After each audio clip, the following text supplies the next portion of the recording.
This is the most powerful being alive. The Demon King, the one man who holds the Book of 9 Secrets, the source of all power in the world. A whole world came to kill him for it.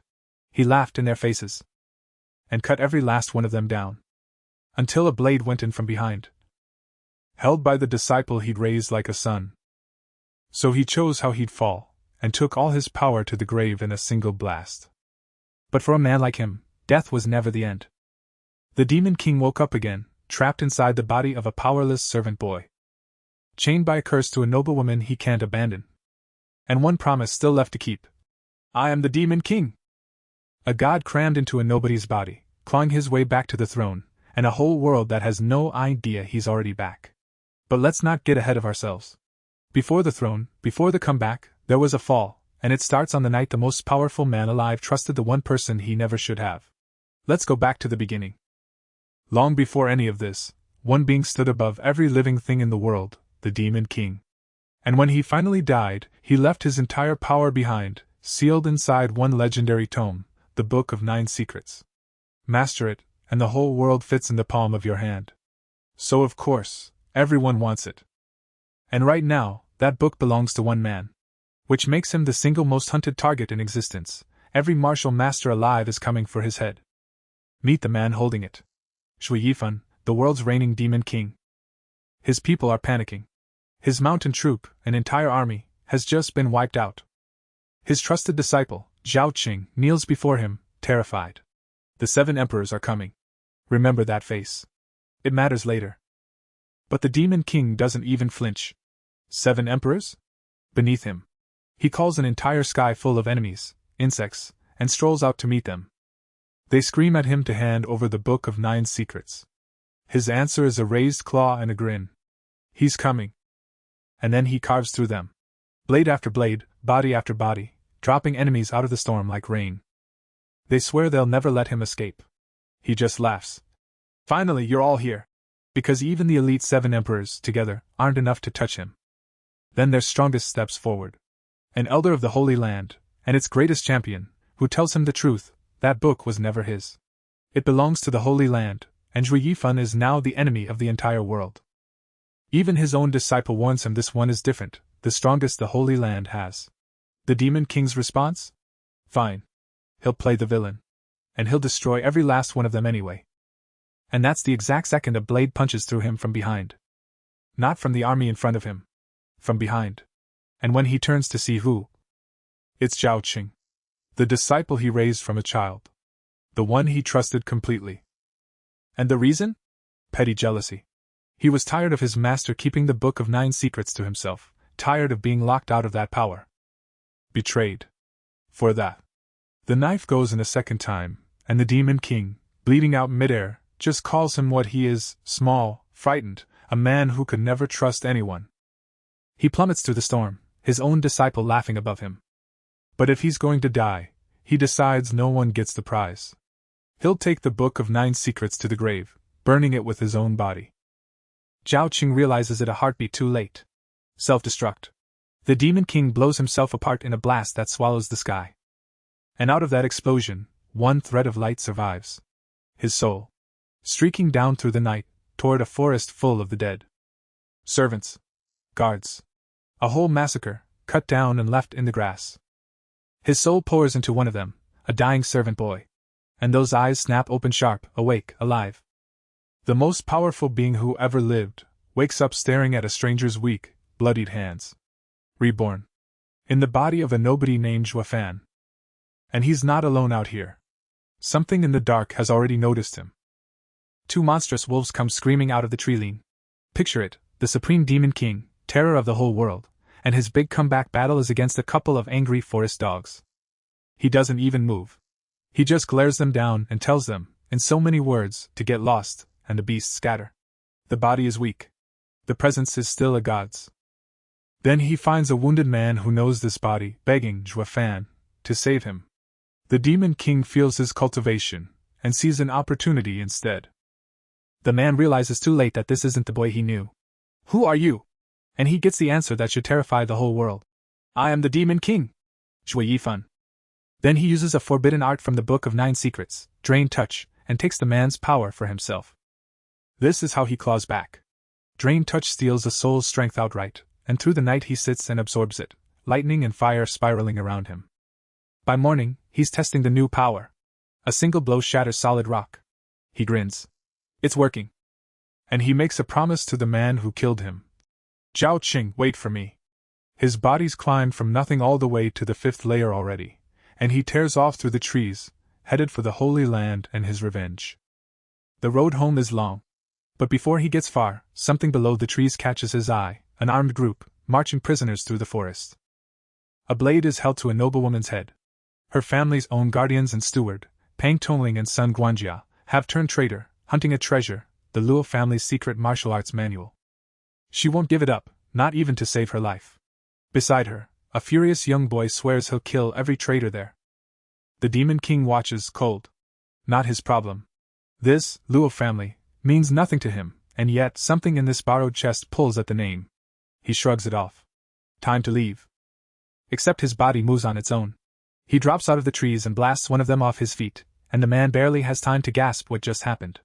Who is this girl to him, and why couldn't he walk away? That's where it gets complicated.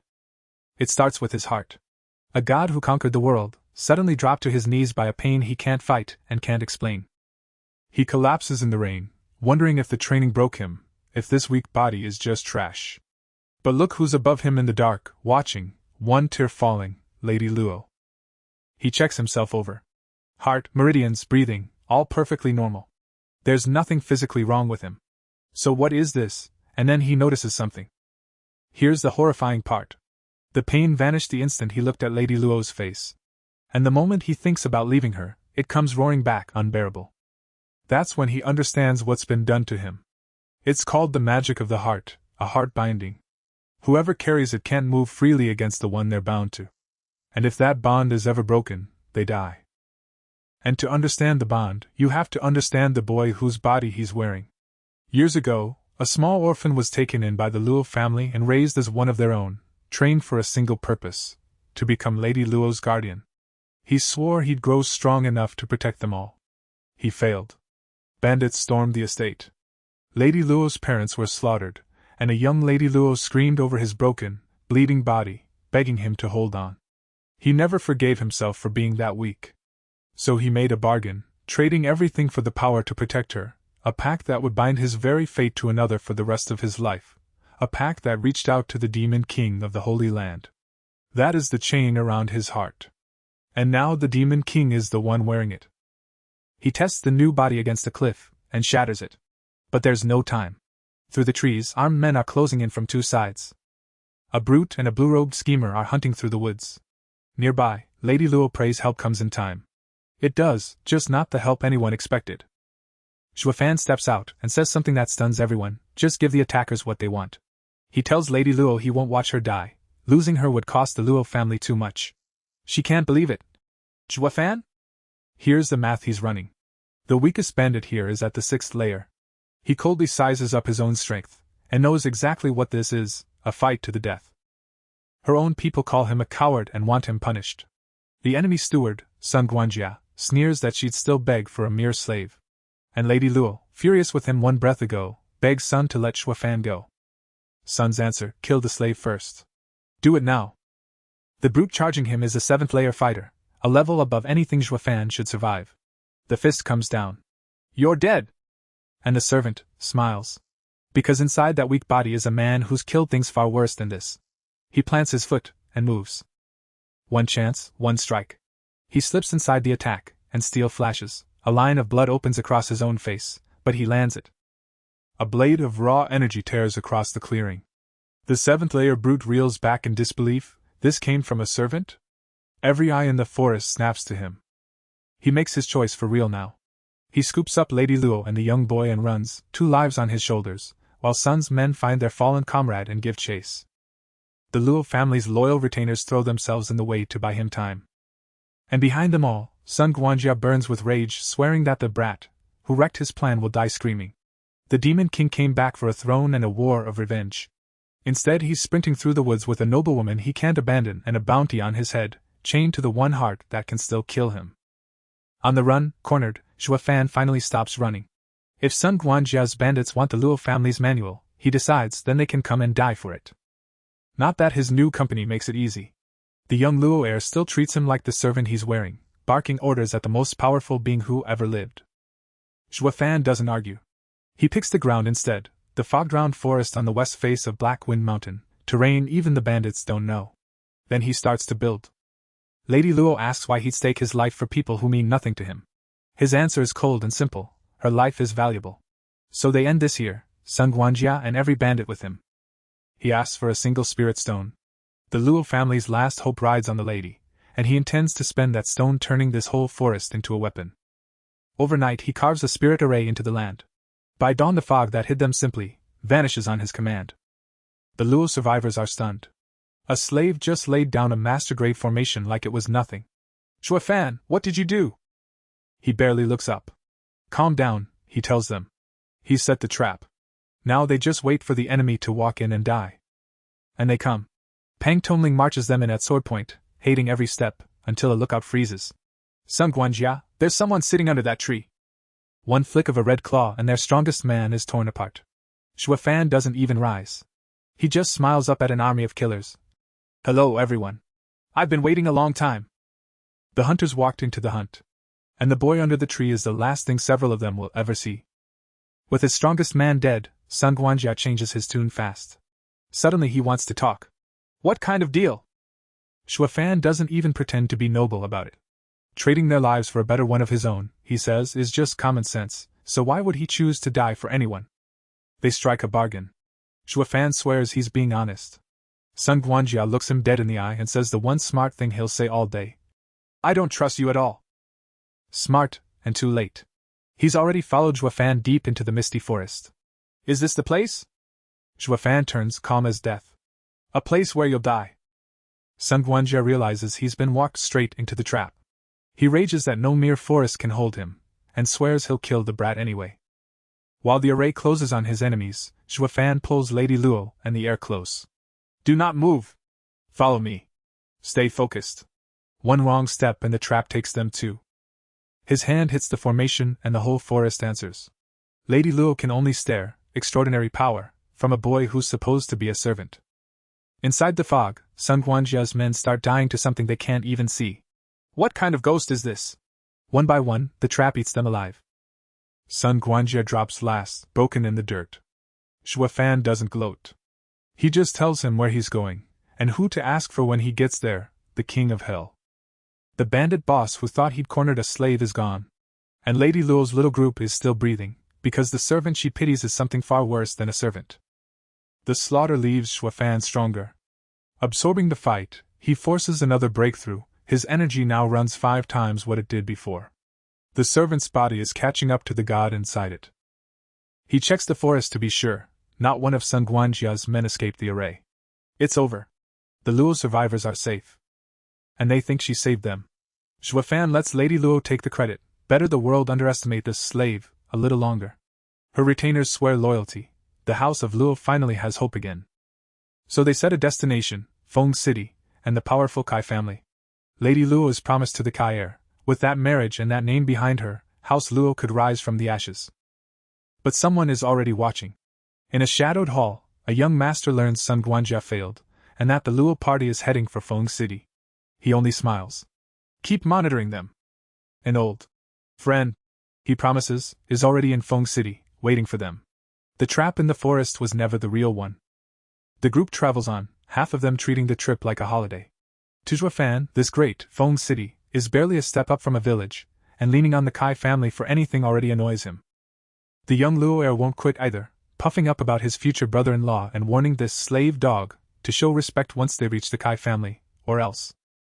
In the city they stumble into a jade sale. A celebrated jade master is showing off his prize stone, the purest jade, he brags, one he bled to obtain. The crowd eats it up. Then Zhuofan says 5 words that stop the room cold. Your jade is a fake. The master laughs him off. One glance and a slave dares to judge real from fake? Zhuofan doesn't back down. He has a way to prove it. The jade seller demands proof. Where does this nobody get off calling his stone a fake? Zhuofan just says, then let's test it. He mixes a cheap wash anyone in town could make, sulfur and beeswax, and drops the priceless jade in. Real jade wouldn't flinch. This one dissolves into red sludge on the spot. The verdict lands like a hammer. The treasure is worth maybe 3 spirit stones, and it's fake. The mob rounds on the swindler, hurling his own stones back, screaming for refunds. He swears, to Xuefan alone, that he'll never forgive this. Lady Luo is quietly amazed. She'd sensed the jade was wrong but could never have proven it. Xuefan files that away. Her eye is dangerously sharp. He'll have to be careful around her. Then he does something odd. He borrows 10 spirit stones from Lao Pang, sends the others back to the inn, and goes hunting for the humiliated seller himself. He finds the man and offers to buy the worthless fake, 10 whole stones for it. The seller can't believe it. A fake he just got run out of the market for, and this kid wants to pay a fortune. Something's off. The deal was never the point. The seller's pride is in ruins and his rage boils over. This brat cost him everything, and now someone has to pay. He decides Xuefan has to die. Exactly what Xuefan wanted. Lao Pang, guard the door. Don't let anyone in. The trap snaps shut with the seller inside it. No fight, no noise. Just a hand on the man's chest and drain touch doing its work, ripping his cultivation straight out of him. The Demon King feeds again. Another stranger's power flows into the servant's body, and Xuefan climbs one more rung toward the strength he used to own.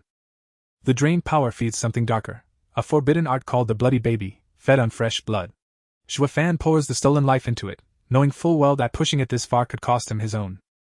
He stops just short of the edge. Not worth dying over. He banks what he's gained and walks out like nothing happened. Lao Pang doesn't ask what he did in that room. It's his business, he'll tell them when he's ready. For now, the young lady and the heir are waiting. They move on to the Kai estate.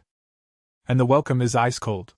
Kai guards bar the gate, sneering at the ragged group escorting their master's own bride-to-be. Xuefan reads it instantly. Servants only mirror their lord. If this is how the Kai treat guests, he thinks, then their word means nothing. This family Lady Luo is staking everything on may already be rotten. Inside, the truth comes out. The Kai patriarch wants the marriage cancelled. House Luo has fallen, so the deal is off. To them, honoring it would be the insult. Lady Luo begs her betrothed, Kai Xiaoting, to remember what their families once were. He looks straight through her. He hasn't wanted her for a long time. And there's his answer, laughing on his arm, Yufei, the woman he actually loves. She twists the knife for sport. You're the past. I'm what he wants now. Xiaoting swears every other woman is dirt in his eyes, for Yufei's benefit, not Lady Luo's. Jilted, mocked, and alone in enemy walls, Lady Luo has nothing left to bargain with. What do I do? Someone, anyone, help me! And then hands are on her. The humiliation turns violent, the noblewoman thrown down and bleeding, screaming for a rescue that isn't coming. Watching her break should mean nothing to him. He's the Demon King, he's seen every kind of suffering the world can make. So why does a bullied girl's pain claw at his own chest? It's the body. The heart binding, the servant boy's soul is still tangled with hers, and it drags at Xuefan whether he wants it or not. He curses the heart magic. Fine. He'll deal with the Luo family a while longer. The Kai are making Luo Yunsheng kneel and beg, an ex-bride publicly ground into the dirt. Xuefan walks straight into the middle of it. We're leaving. They tell him to kneel too. His answer is his fists. Kai Xiaoting's men come at him and go down just as fast, a servant scattering trained guards like leaves. Then the head of the Kai family arrives, and Xuefan names his exact cultivation on sight, Layer 8. The old man is rattled. How does a butler read a master's power in a single glance? Xiaoting screams for his father to punish them. But Elder Kai has felt what this boy is, and suddenly he isn't so eager.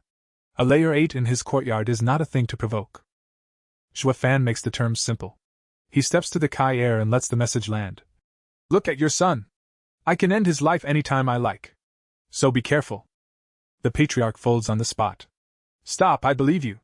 Just like that, Lady Luo's group is free to walk out of the estate that meant to bury her. They go.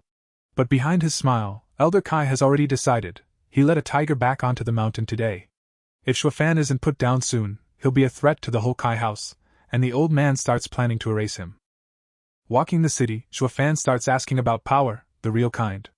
Above petty houses like Luo and Kai sit the 7 empire families of the Tianyu Empire, untouchable, and everyone knows it. Then the catch lands. That bandit Sun family he wiped out.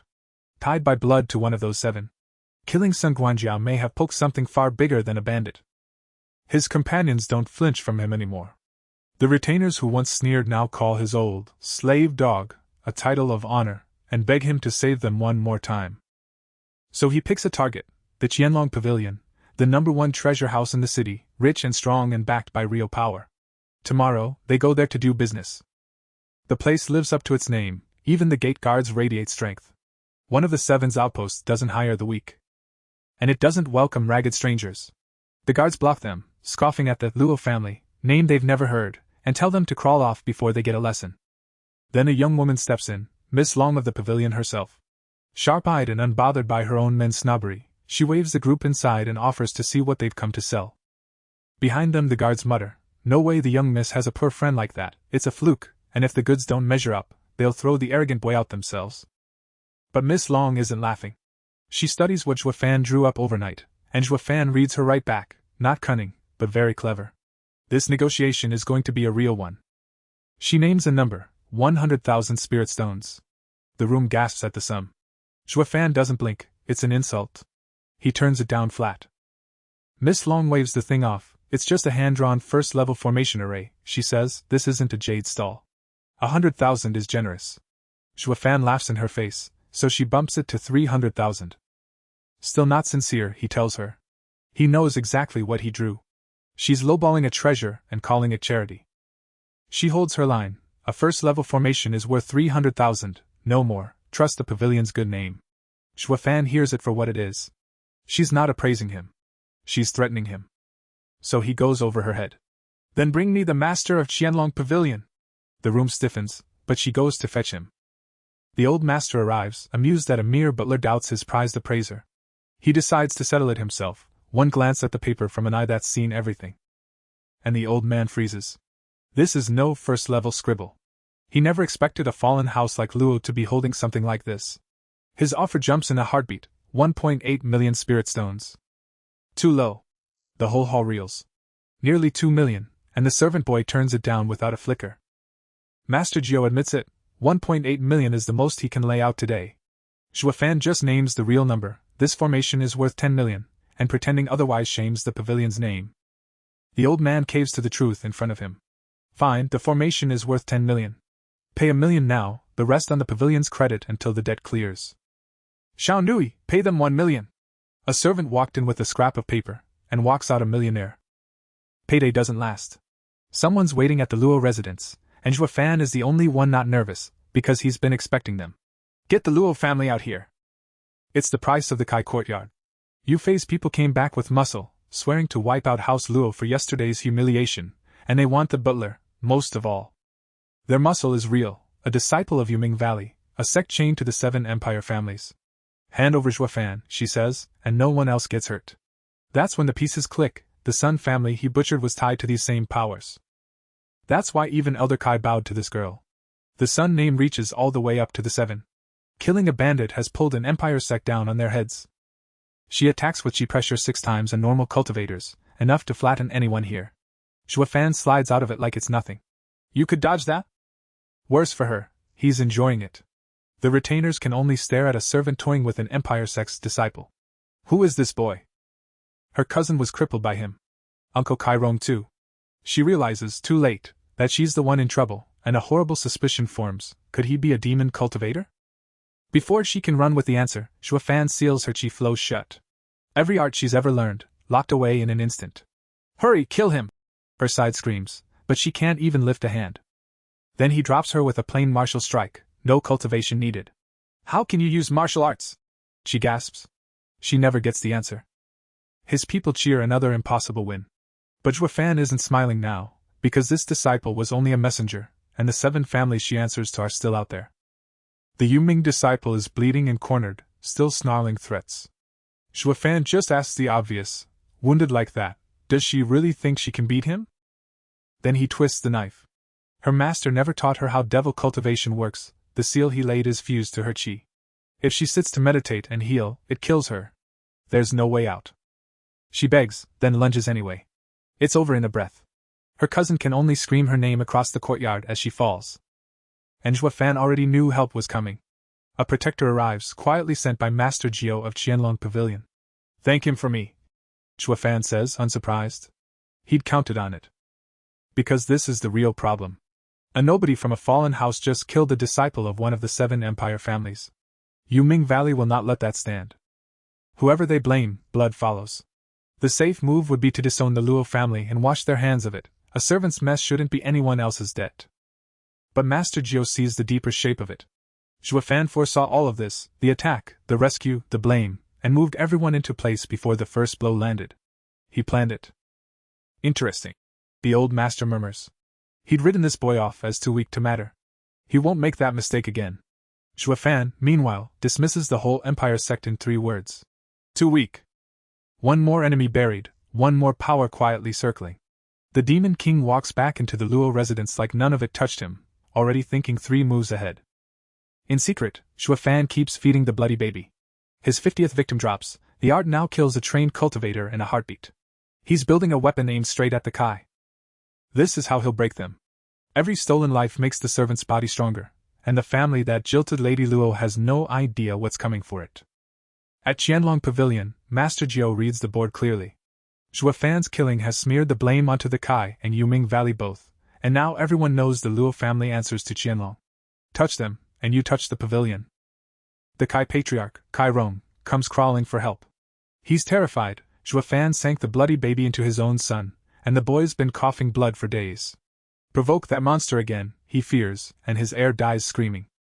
So the plotters buy a killer. A powerful elder's paid in real coin, a mid-level art, the flame finger, far above anything the Kai wield, to take the job quietly. And the assassin they send isn't just anyone. It's a disciple of Yuming Valley, a lesson they've been arranging for a long time, waiting for Zhuofan on Black Wind Mountain. When Zhuofan reaches the mountain, something inhuman is already there. What creature is that? No one knows. The trap uncoils around him. He meets it head-on. Blades, blood, a beast that shouldn't exist, and the Demon King wading straight into it, because a fight is just more power waiting to be taken. He tears its strength into himself as he goes, folding the assassin's own art, that flame finger, into his growing arsenal. By the end, the lesson, meant to kill him, has only made him deadlier. Kai Rong sent a killer up the mountain. Something worse is going to walk back down. He walks back down the mountain alive, and the residence exhales. Lao Peng all but weeps. The young miss cursed his name all night, terrified he'd die out there. Where is the young miss? She's gone. Slipped away somewhere? Zhuofan's face barely moves, but he pockets it. First business. Lao Peng, come with me to Qianlong Pavilion. The same guards who spat on him days ago now bow him through the gate. Honor guests, please come in. Zhuofan doesn't even pretend to be flattered, yesterday's useless trash, groveling the moment they smell money. Miss Long meets him, all sharp edges and pride. He needles her, she snaps back, then he sets it aside cleanly. Feelings don't pay. Business does. Let's talk about the deal. Then the old master himself.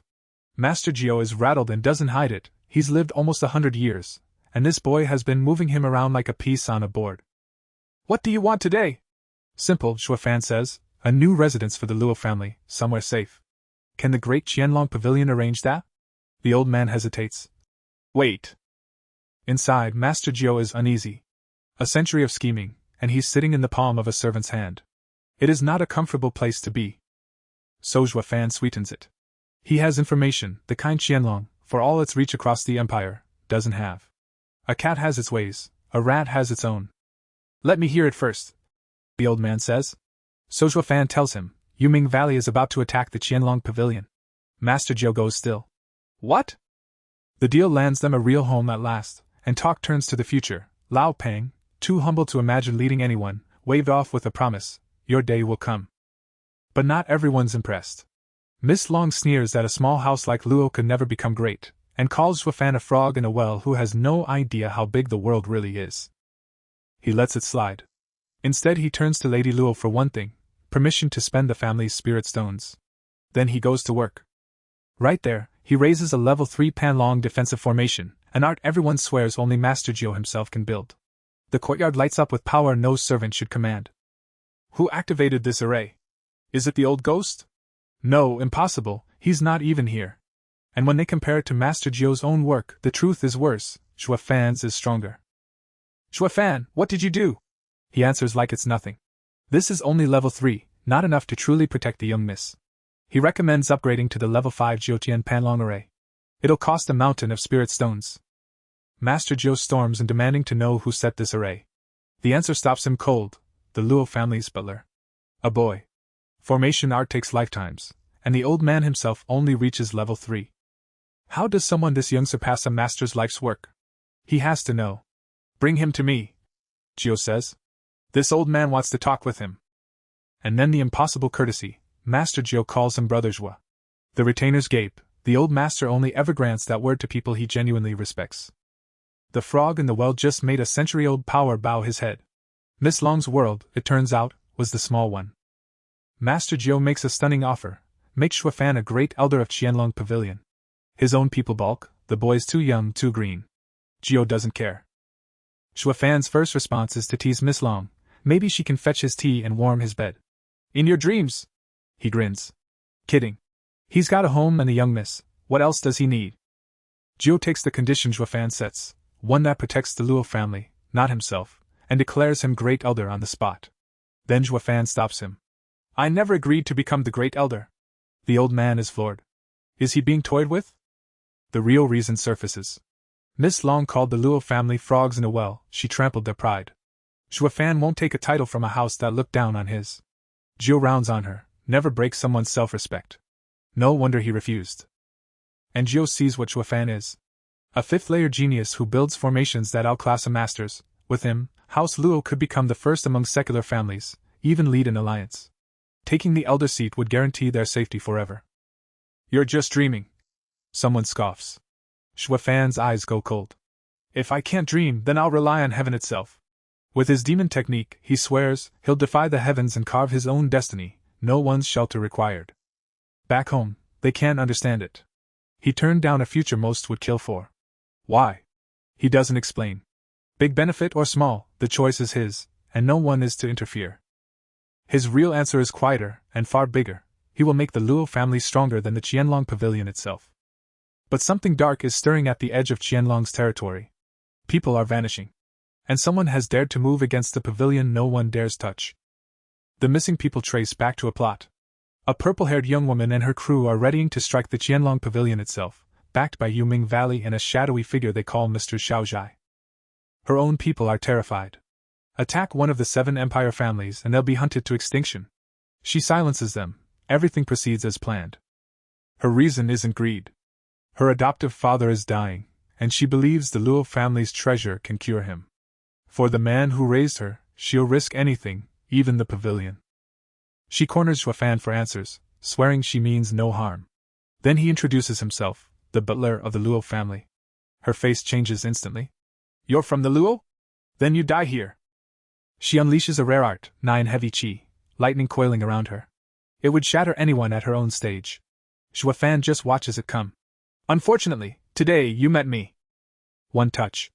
A single point of blood, and she crumples. What did you do to me? Nothing much, he says. He only paralyzed her whole body. Her powerful art useless. She wakes somewhere else, helpless, her maid Xiao Chui beside her. Good skills, Shuafan tells her, wasted on him. He didn't bring her to kill her. He brought her to talk. Answer honestly, and she walks. Show hostility, and she won't. They bristle. You dare? He does. Calm, unhurried, completely in control, he starts pulling the truth out of them. Who are you, and what are you really doing in this city? She screams, she threatens, but she's got nothing to threaten with. The would-be attacker of the Qianlong Pavilion is now a paralyzed prisoner of a servant, and he hasn't even raised his voice. Under questioning, the truth spills. The maid breaks first, begging him not to hurt her young miss, and naming the hand behind everything, a man called Mr. Yang. Mr. Yang is the architect. He cut the deal with Sun Guanjia to hit the Luo party on the road. He tracked Lady Luo to the city. And he pulled Yuming Valley in to finish the job. Lady Luo walks in on the scene and jumps to the worst conclusion. Shuafan doesn't flinch. They're Black Wind Mountain, he's interrogating them, and yes, this is simply the most effective way to do it. But the deeper he digs, the clearer it gets: the feud between these families was never real. Someone manufactured it. This is all the work of Yuming Valley, and Mr. Yang pulling strings. The purple-haired young miss, Yuding, was fed the same lies, told the Luo family attacked her people, told Mr. Yang was her friend. Both houses were aimed at each other so the 7 families could crush them both. So Shuafan changes tack. Instead of an enemy, he offers her the truth. Mr. Yang is lying to you. She's shaken, but she agrees to take him to what he wants, the Luo family's treasure. He tells her it's for her own good, and they set out together, an uneasy pair, toward Black Wind Mountain, where her people bar the way, wary of the stranger at her side. Her guards assume he's one of Mr. Yang's men. Xuefan keeps it simple, he's guaranteed her safety, so she's fine. For now, that's the only reason he isn't fighting his way in. Inside, another voice. Sister Yuding, you should be in Fang City. The knot of lies runs deeper than anyone here knows, and Xuefan is walking straight into the middle of it. Inside, Xuefan plays a role, a second-class alchemist Yuding brought home to cure her dying master, the adoptive father she'd risk anything for. Her people don't buy it for a second. Their own resident healer sneers, if this stranger's so great, why is he skulking around a place like this? Xuefan just asks for a chance. He's very, very good at healing people. Yuding lays down the rule cold, cure her father, or he doesn't leave alive. And she says she shouldn't trust him, her brother loves their father, how could family ever hurt him? The irony is about to gut her. Xuefan looks past the words to the man himself. He examines the paralyzed master, and the answer stops the room. No wound. No illness. Nothing natural is wrong with him at all. No injury, no sickness, yet the man can't move a finger. There's only one explanation. This was done to him. Deliberately. By someone inside these walls. And the poisoner outs himself.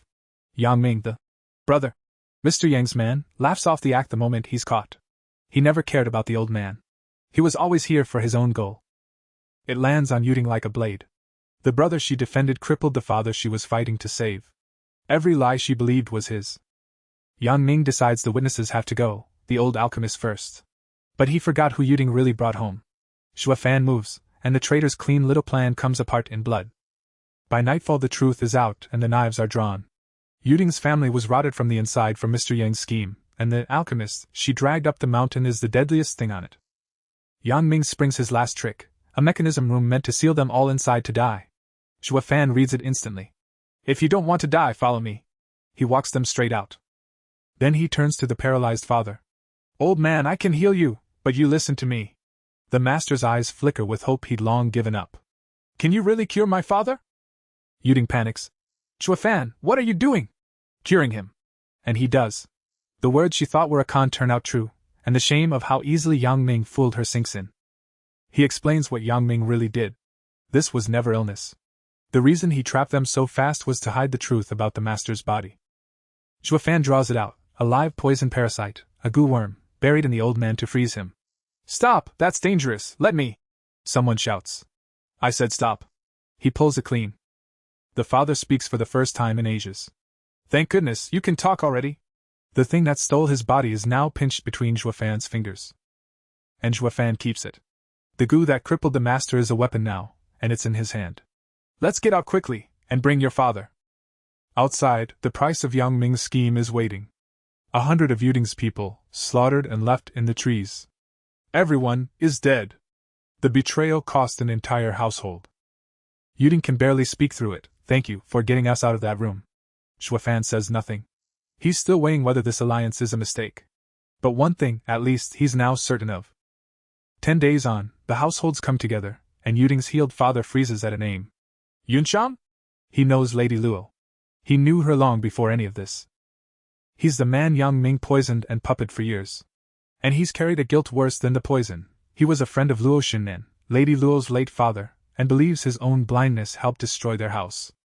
He offers himself to her judgment, blame me, kill me if you must. She won't. He was a victim of Yang Ming too. The real enemy was never in this room. Then the deeper truth.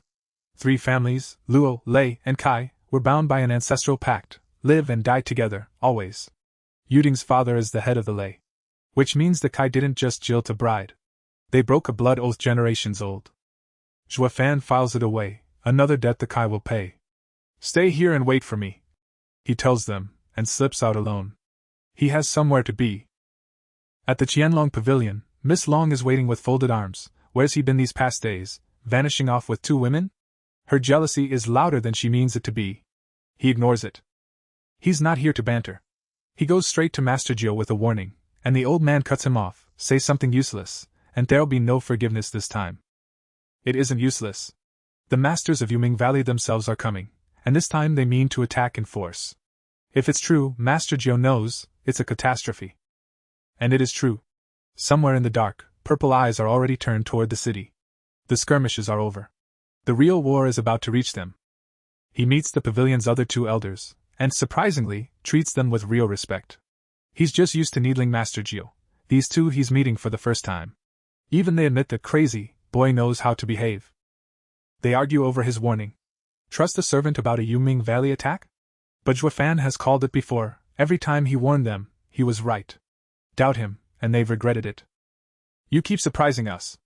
Who is your master? Zhuofan lets the answer hang, a ruler of the 9 underworlds. They can't tell if he's joking. But only a true great could forge a 5th-layer array genius this young, so they stop laughing. He cuts to what he came for, recovery pills. Someone in the Luo family needs healing. They hand them over gladly, and quietly resolve that Qianlong must stay on this boy's good side. Back at the residence, he gives the lay father a 3rd-level recovery pill, the fastest way to rebuild the strength Yang Ming's poison stole from him. The old man's road back begins. The others marvel at his casual wealth. How does a fallen house command pills and favors from a 7-family pavilion? He just deflects it. The pieces are moving exactly as he wants. But the enemy is done playing. In a far hall, a Yuming Valley master with burning pink eyes gives his order plainly: leave no one of the Luo family alive. I'll make you feel something worse than death. He promises the dark. And he names his first target above all others, the butler. Zhuofan. Zhuofan. The masters are coming for the whole family, and for him most of all. Every small enemy is behind them now. The 7 have finally noticed the Demon King. The war Zhuofan warned about arrives at the gates. What's going on? He waves the family back. This is no place for them now. Yuming Valley has come in force. Their elder confronts Master Gyo directly. Someone from his Qianlong pavilion killed a Yuming Valley disciple. It's the pretext for everything. Blood for blood, and the pavilion is the target. Then Zhuofan sees the enemy's eyes and goes still. Golden purple lightning eyes? A bloodline power the world believes long extinct, and it's standing in the courtyard, alive. The lightning master strikes, and it's monstrous, even the pavilion's elders reel. You think an attack like that can kill me? But it's not meant to kill. It's meant to break them. The elders answer with everything they have. Brother San unsheathes a 3rd-level spirit treasure, the dragon's sword, light screaming off the blade. Make sure to kill him! Brother Gyo, just watch, I'll finish him! Dragon sword against golden purple lightning, the whole courtyard lit white and violet. The strongest of Qianlong throws himself in. And it's barely enough. The lightning shrugs off a spirit treasure. Brother San, that was close! This enemy isn't like the disciples Zhuofan swatted. This one is real. The Yuming master sneers that Qianlong sent a whole crowd of old men to die for one old man. The elders trade grim looks. The golden purple lightning, truly worthy of its name, truly not extinct after all. But Zhuofan isn't afraid. He's interested. That bloodline is something he recognizes from a life the world has forgotten, and where the elders see a catastrophe, the Demon King sees an opportunity. The golden purple lightning eye lives up to its legend. Its power can crush 3 Tianxian masters at once, and it's tearing through the pavilion's elders like they're nothing. Brother Gyo, be careful! Even Master Gyo is losing ground. The eye is simply too strong. If it goes on like this, the Qianlong pavilion falls, and the Luo family falls with it. Zhuofan does the math in a heartbeat. He can't let this happen, not the pavilion, not the family he's spent all this blood protecting. His eyes bleed red. He's deciding whether to move. The 3 elders make their last stand together. Both of you, don't move! Attack as one! Fire and steel and formation light hammer into the Yuming master at once. Ha ha ha, I'll send you to hell! He meets all 3 head-on, and the courtyard detonates. Spirit treasures, lightning, blood, a clash that would flatten a lesser house entirely. It costs everyone. The elders are battered, the master wounded and snarling, until his side finally breaks off. Retreat! Chase them! The first wave is turned back, barely. But Zhuofan never lifted a finger. Let his enemies bleed each other, they've got grudges of their own to settle. His attention is fixed on one thing only, that eye. The golden purple lightning eye. The eye of God. In all this world, few things stir the Demon King's hunger, and this is one of them. He will have it. So he lets the war rage and bides his time. Everyone else is fighting to survive. Zhuofan is already hunting a prize. On the road, the trap slams shut. Masked fighters swarm the group. It's an ambush, retreat! Yuming Valley has finally come for the Luo family in force. Their leader recognizes him at once. Are you from the Luo family? Yes, Shuafan, the butler. The mask goes rigid. He knows exactly who this is. So it's you. He regrets not killing Shuafan back on Black Wind Mountain, realizing now he was out-schemed at every turn, the maid framed, the trap turned around. Too late. And a colder truth crawls over them, the horror radiating off this butler is worse than anything in Yuming Valley. Every instinct they have is screaming to run. Shuafan stops holding back. Golden dragon light roars off his blade. Everyone who attacks me is my enemy. And enemies, he's spent 2 lives learning how to bury. They tried to command him, surrender, listen, obey. Why would I need to listen to you? He carves through their strongest like the man's a training dummy. One Yuming disciple burns to kill him personally, to avenge his slain junior Yogwan. He charges. He drops screaming. Vengeance lasts about as long as his guard does. Then the elder changes tactics. Elder Yun offers a deal, join Yuming Valley, and the whole grudge dies here. Serve them, and live. Shuafan almost laughs. You think you deserve to fight me? The sect that came to exterminate his family just offered him a job, and he's deciding whether they're even worth his time. Elder Yun keeps dangling the offer, join Yuming Valley and the grudge dies. And he probes, how does a boy casually slaughter his own Black Wind Mountain allies? Shuafan won't bite. To him, all of Yuming Valley is the same, ants. A whole empire sect, and he weighs it like a bug he might not bother to step on. Kid, aren't you afraid to die? Can you even kill me? Yun attacks. Shuafan slips it and answers in his own head, he is, undoubtedly, a genius. The old man's power barely touches him. But the fight has a second front. Somewhere else, Yuding is ambushed. Heh, stupid girl! Cut down mid-flight, crying his name into the dark. Shuafan, wait for me. Shuafan turns the courtyard into a weapon, the 5th-level Jiotian Panlong array, blooming gold around him. Even Elder Yun freezes, a boy commanding a 5th-level formation should not exist. Genuinely rattled, Yun makes his final offer. Join Yuming Valley? Shuafan's reply is flat disdain. Your trash valley doesn't suit me. Well, since you won't join us. The mask of courtesy drops.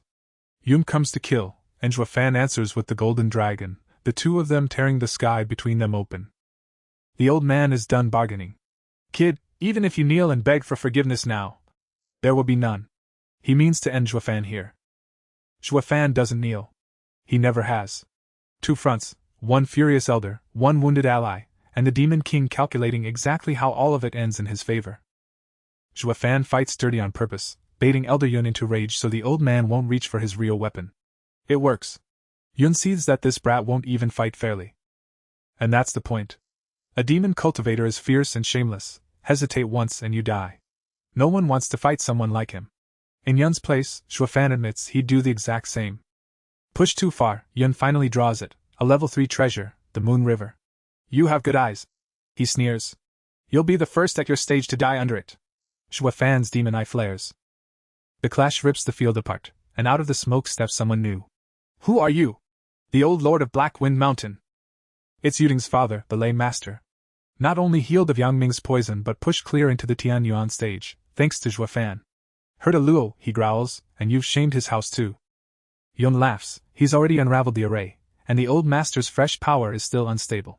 Shuafan, I'll kill you first. He throws everything at the demon king. It isn't enough. Between Shuafan's cunning and the lame master's raw strength, the 2 of them close the trap.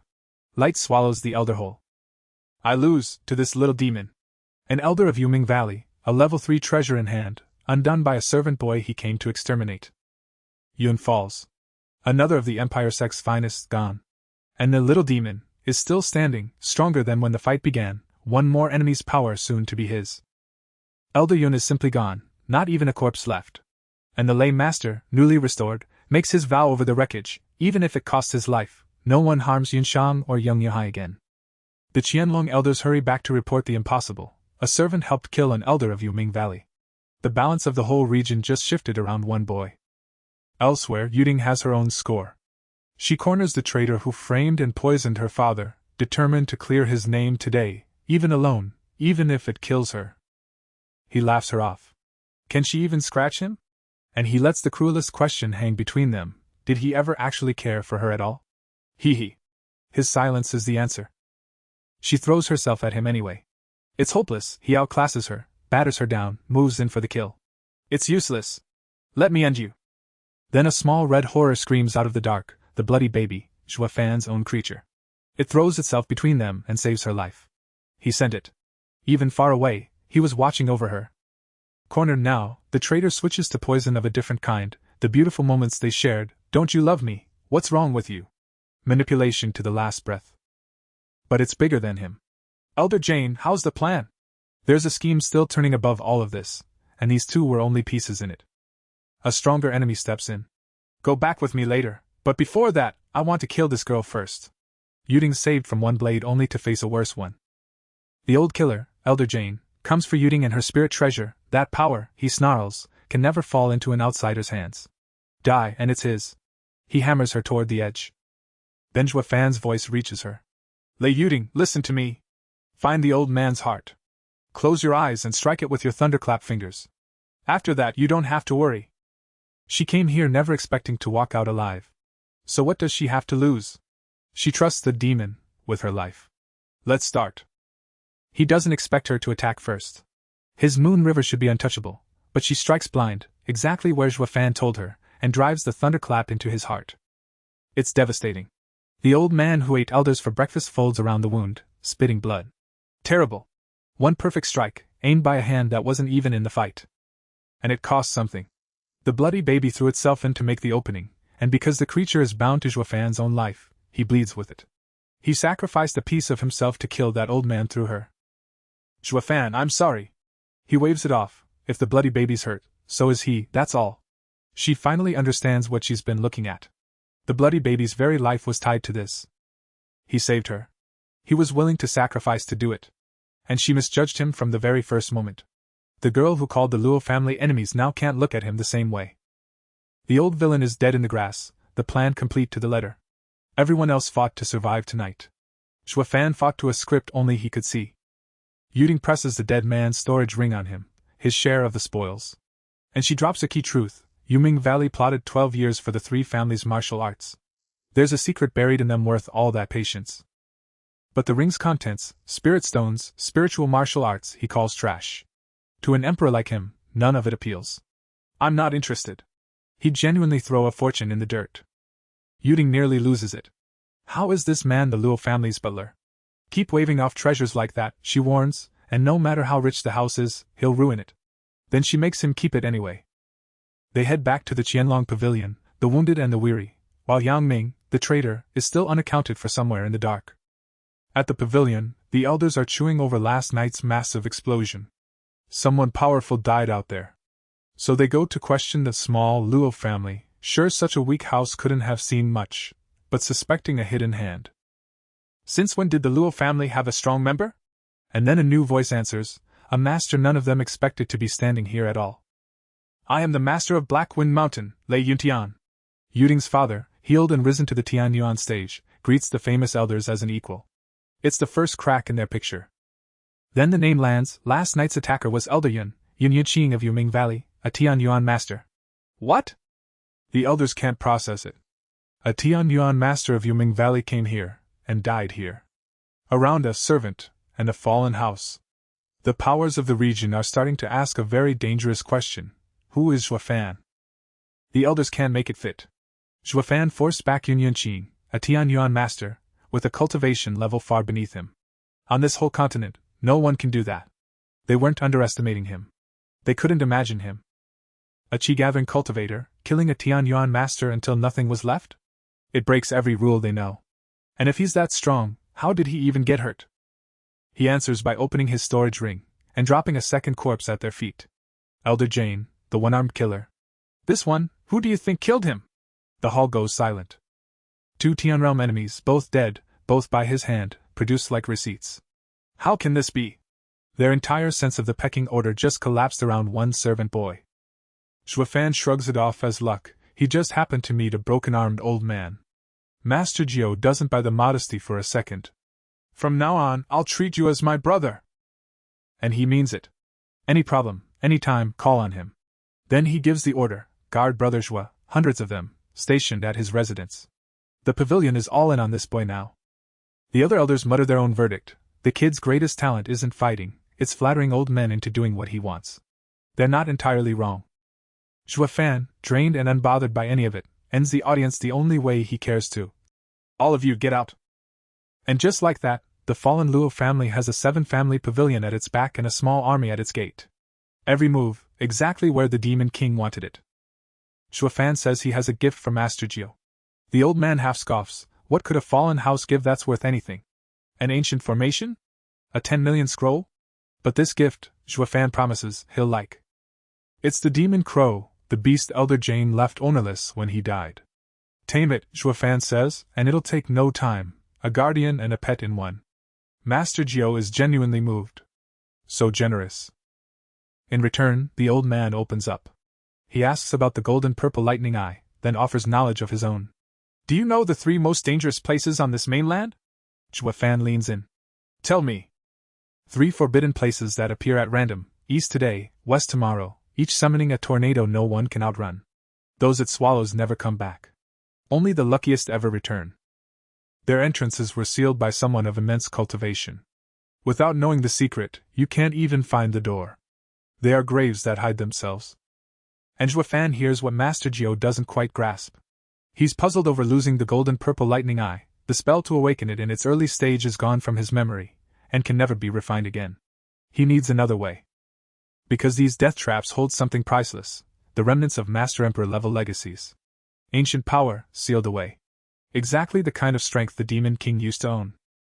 So the death place becomes a destination. Where everyone else sees a grave, Shuafan sees the road home to his old power, and he's already planning how to walk in and walk back out. Out of seclusion, Shuafan is annoyed. He couldn't fully absorb the 2 masters' power. A few more layers and he'd have cracked the bone-forging realm. So close, and still not enough. Then a stranger problem.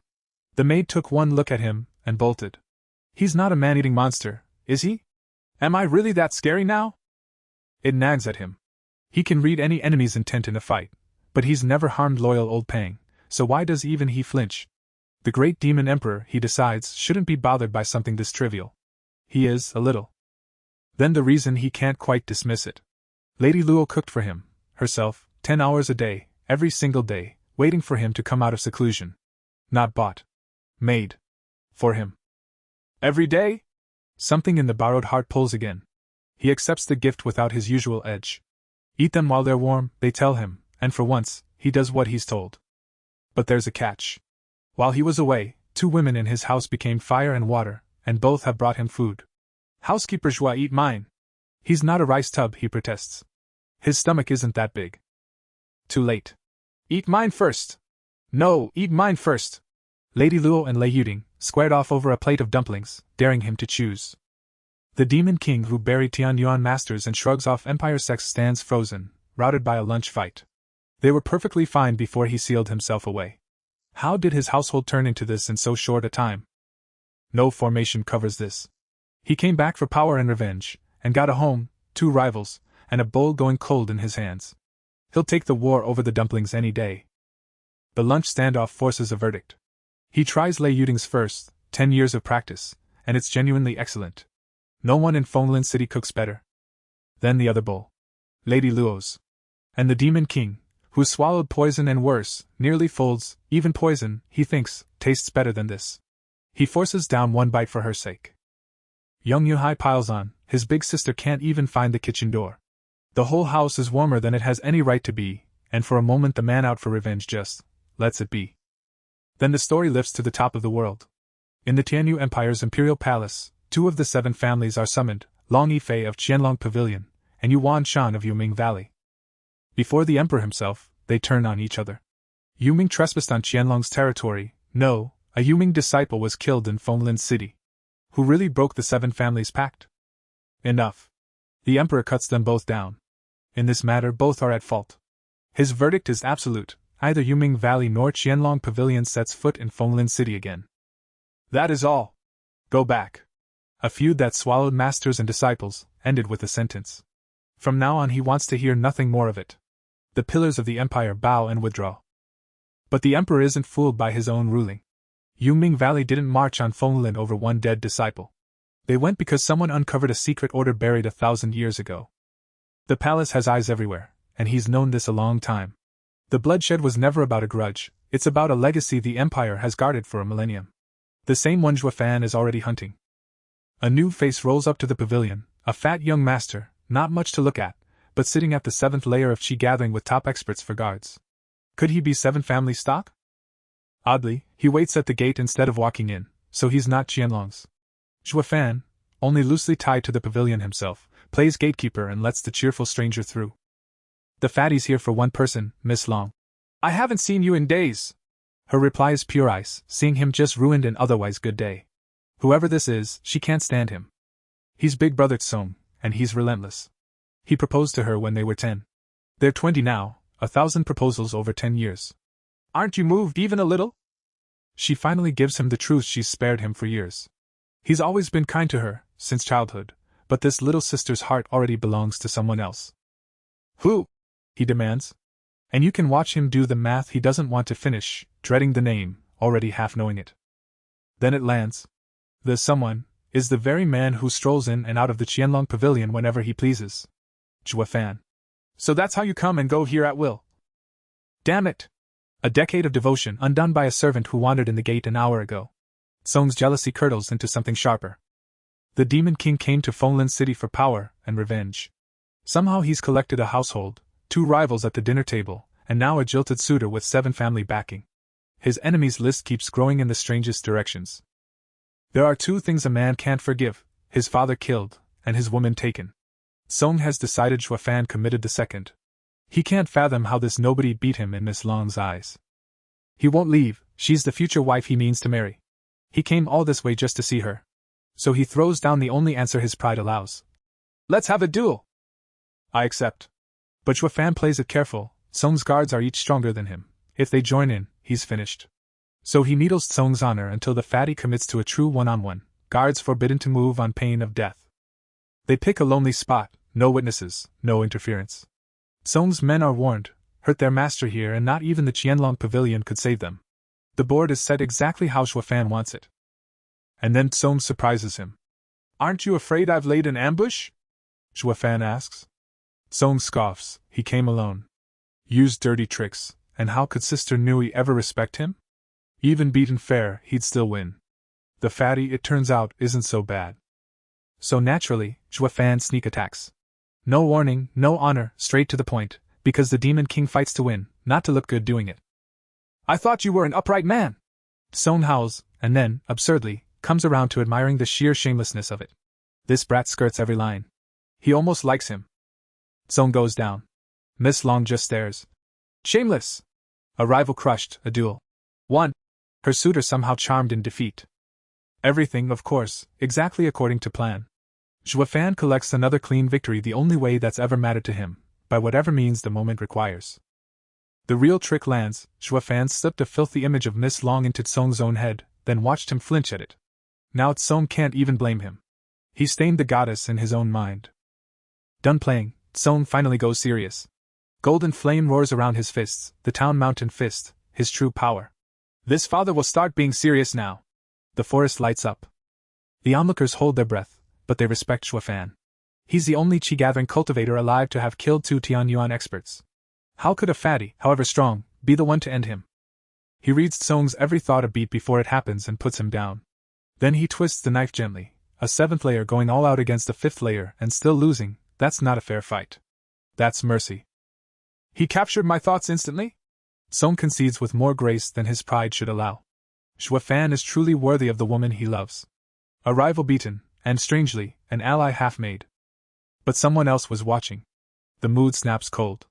As expected of a member of the royal family. A voice purrs at Tsong. You have a king's demeanor. A hidden hand has been here all along. And it has orders. Unfortunately, we can't leave any mouths alive. Witnesses to whatever just happened, Tsong, the servants, the innocent, are all to be erased. Zhuofan puts himself between them. The one you're looking for is me, they're unrelated. Let them go. It isn't a plea. It's a warning. Because when killers come for the people under his roof, the servant vanishes and the Demon King answers. His eyes bleed red in the dark. Whoever sent them just made a very old mistake. The killer's close in, contemptuous. You're just an imp in the chi-gathering realm, and you dare step up? Their plan is simple, kill Zhuofan first, then Tsong, and finish the job clean. Zhuofan turns to Tsong low and fast. He's the target. Get Sister Nui back to the Qianlong pavilion, now, while he pulls them off. Song balks. At his speed, he'd die in 10 steps. How can he draw anyone away? He doesn't run. He turns and fights. His spirit treasure whip uncoils in a lash of purple light, and the first assassins who lunge for the imp don't get to finish the word. Daring to cause trouble in my territory. His eyes burn red now, and the whole ambush inverts in a heartbeat. The hunters suddenly the hunted. Don't think you're leaving alive. Their leader steadies them. Everyone, don't fear. Advance together. A dozen killers against one servant boy. On paper, no contest. They tell themselves he's nothing, a chi-gathering imp leaning on a mere third-grade treasure. Surround him, and he can't escape. They've made the same mistake as everyone before them. The whip answers. He carves through the circle like it isn't there, dropping trained assassins in the dirt one after another. The third-grade treasure in a demon king's hand is a reaper. This is what happens when someone sends blades at the people under his roof. Not a fight, a lesson written in bodies. Song gets Miss Long clear, exactly as told. And behind them, the ambush meant to leave no witnesses becomes one more massacre the Empire will spend months trying to explain. Zhua Fan is finishing the ambush when the air changes. 2 figures step out of nowhere, powers on a level the assassins never dreamed of. The fight is suddenly over his head. It's Master Jiu, and a Supreme Old Master, Ancestor Fang. They've been watching since the duel began, and the truth about Big Brother Song surfaces. He's the third prince of the royal family. Song is furious they didn't step in sooner. It wasn't just his life at risk, they dragged Sister Nui into it. The old men only chuckle. Why interrupt such a good show? Ancestor Fang is the one who killed the assassin's leader, a struggle of might far above Zhua Fan's level. He warns the youth plainly, at your strength, cleverness can get you killed. This game is not yet yours to play. So Zhua Fan does the smart thing, he bows his head. Today's matter, this younger generation will forget at once. He's learned his lesson. Every word of it a performance. And it lands. How rare, not only clever, but you know when to advance and retreat. The old master decides this genius is worth something. He offers to take Zhua Fan as a disciple for 2 years, a shelter no 7 family heir would dare touch. The whole world would kill for that offer. Zhua Fan bows and lets them believe he's honored, but inside, he's already refused. He is the demon emperor. The only being who could ever be his master is an emperor-level expert. This old man is a rung on the ladder, nothing more. Then Master Jiu draws him aside. Brother Zhua, follow me to the Qianlong Pavilion. I have something for you. A prince humbled, a supreme master courting him, a slaughter waved away like weather. The servant walks off with the most powerful men in the region bending toward him, and not one of them knows what he really is. Master Jiu's something is a contract, a formal letter of alliance between the Qianlong Pavilion and the Luo family. Zhua Fan reads it and knows, this is exactly what he's wanted all along. Why do I feel you already knew this was coming? Zhua Fan just says everything he's done was for this piece of paper. He moves to take it home for the young miss to sign. Wait. The old man stops him. The head of the Luo family signing it would be useless, because this alliance isn't with the Luo family at all. It's with Zhua Fan. His name. His alone. Wherever Zhua Fan goes, the pavilion's alliance follows. Those are the patriarch's own words. The old man saw his true worth. Every scheme, every coincidence, folded neatly into this. He was right, the patriarch is a wise man. Back at the residence, softer business.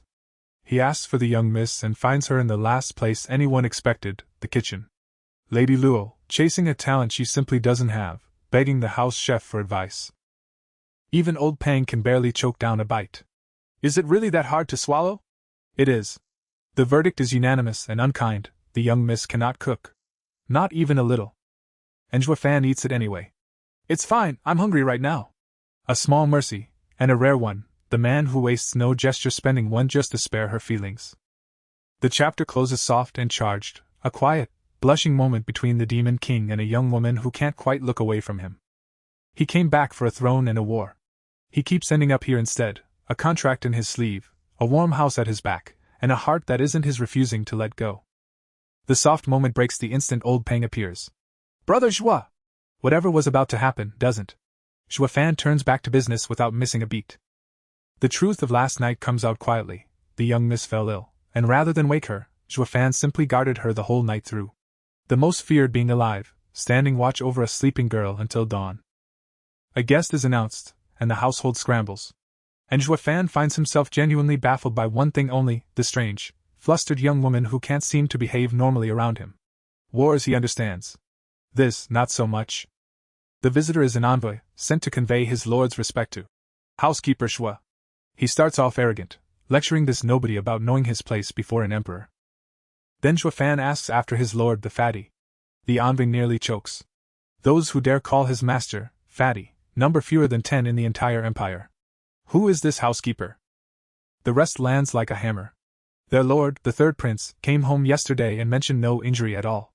Because Shua Fan beat him past 30 blows and kicked him dozens more, and the prince hit every bruise out of pure wounded pride.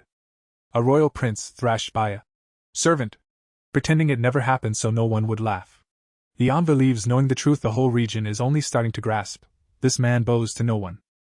And that's the shape of it now. A 7-family pavilion allied to his name alone. A prince too proud to admit he lost. Supreme masters circling, hoping to claim him. All of them bending toward a housekeeper, never dreaming they're bowing to the demon emperor reborn.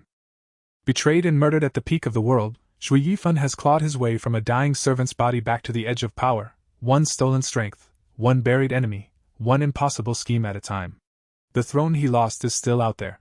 The disciple who killed him still walks free. And the demon king is only getting started. That's where we'll leave it for now. His story is far from over. Well, that's it, folks. See you next time.